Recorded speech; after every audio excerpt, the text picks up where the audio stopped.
Book 1.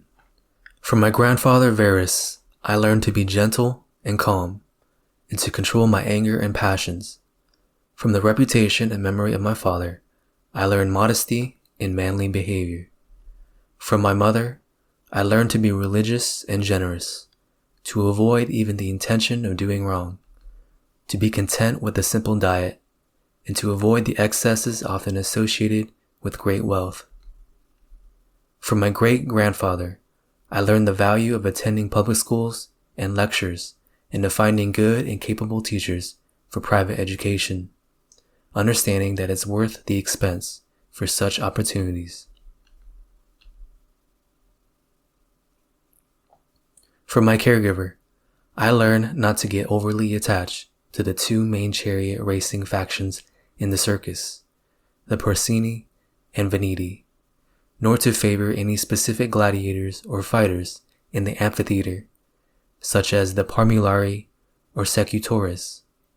Additionally, I learned to endure hardship, to be self-sufficient, to handle tasks personally rather than relying on others, to avoid getting involved in too many activities, and not to easily believe in gossip or slander.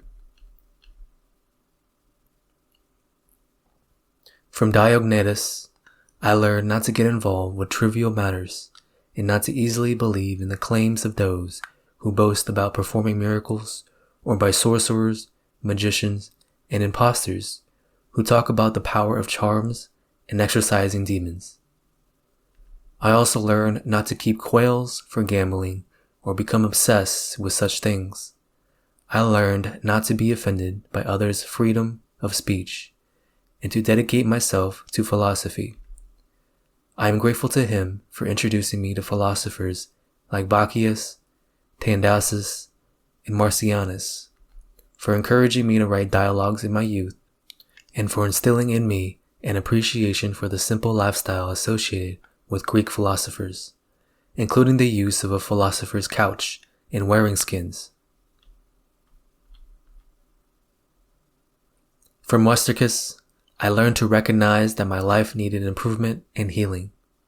He helped me avoid the ambition typical of sophists, such as writing treatises on common theories or giving public speeches to promote virtue and philosophy. He also taught me not to show off by trying to appear skilled in physical exercises or by pursuing rhetoric, poetry, and refined language for their own sake. I stopped walking around the house in long robes or engaging in such pretentious behaviors.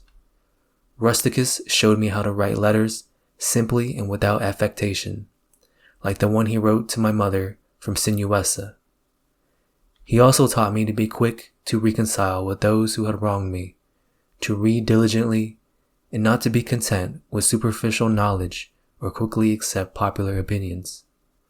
I am grateful to him for introducing me to Epictetus's Hypomena moral commentaries, which he gave to me himself. From Apollonius, I learned true freedom and unwavering steadfastness, and to prioritize only what is right and reasonable. He taught me to remain consistent and composed, regardless of the circumstances, whether enduring severe pain, losing a child, or suffering from a long illness. Apollonius demonstrated that it is possible to be both passionate and relaxed, without being irritated or frustrated by the limitations of his students during lectures.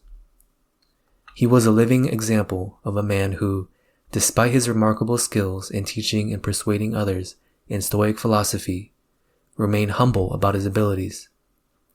He also taught me how to accept favors and kindnesses from friends without becoming beholden to them or compromising my principles.